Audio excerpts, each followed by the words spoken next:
Halo, Assalamualaikum warahmatullahi wabarakatuh. Perkenalkan nama saya Afifa Alia Maharani dengan nomor induk mahasiswa 24172041P.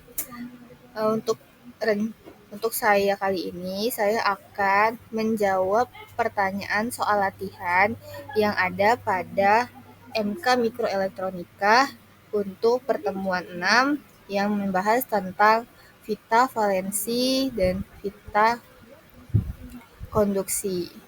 Di sini ada 5 pertanyaan yang ditanyakan. Yang pertama, jelaskan apa yang dimaksud dengan sifat elektron dan bagaimana sifat tersebut mempengaruhi perilaku listrik suatu material. Jadi, elektron itu punya dua hal penting, yaitu kemampuannya bergerak dan energi yang bisa ditempati. Semakin bebas elektron bergerak di dalam material, makin gampang juga arus listrik mengalir.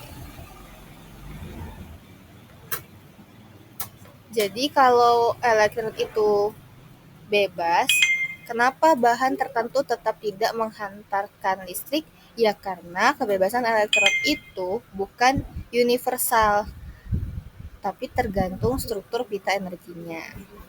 Lalu yang kedua, apa peran ikatan elektron valensi dalam menentukan konduktivitas listrik pada suatu bahan? Jadi perannya itu, elektron valensi itu kayak pemain baris depan, kasih asumsi seperti itu. Dan mereka itu yang paling mungkin kabur dari atom saat diberi energi. Kalau elektron valensi terikat erat, bahannya jadi isolator. Kalau mereka longgar dan ready to mingle, bahannya jadi konduktor. Nah, perspektifnya itu, jangan bayangkan elektron valensi cuman jumlahnya aja. Yang penting adalah seberapa dekat energi mereka dengan pita konduksi. Lalu yang ketiga, jelaskan perbedaan fungsi antara pita valensi dan pita konduksi dalam teori pita energi. Kalau pita valensi itu kayak tempat elektron yang masih sibuk kerja internal dalam suatu atom, sedangkan pita konduksi itu tempat elektron yang sudah punya kebebasan berkelana dan menghantarkan arus. Lalu yang keempat, mengapa band gap menjadi faktor penting dalam membedakan konduktor, semikonduktor, dan isolator?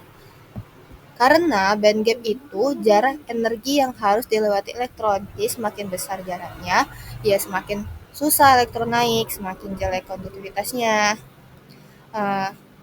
Jadi band gap itu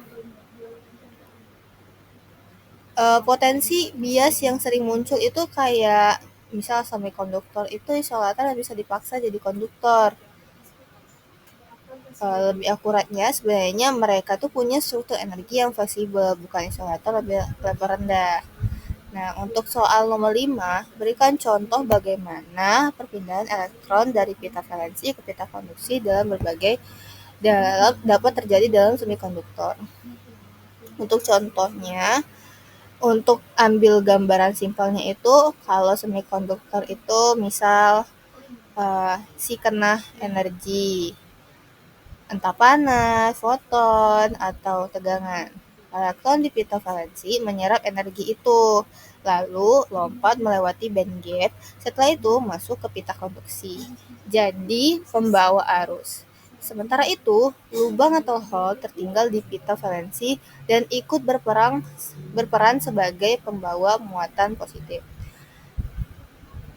Sebenarnya bukan soal elektron lompat, tapi keseimbangan antara elektron bebas dan hole yang memungkinkan kontrol konduktivitasnya.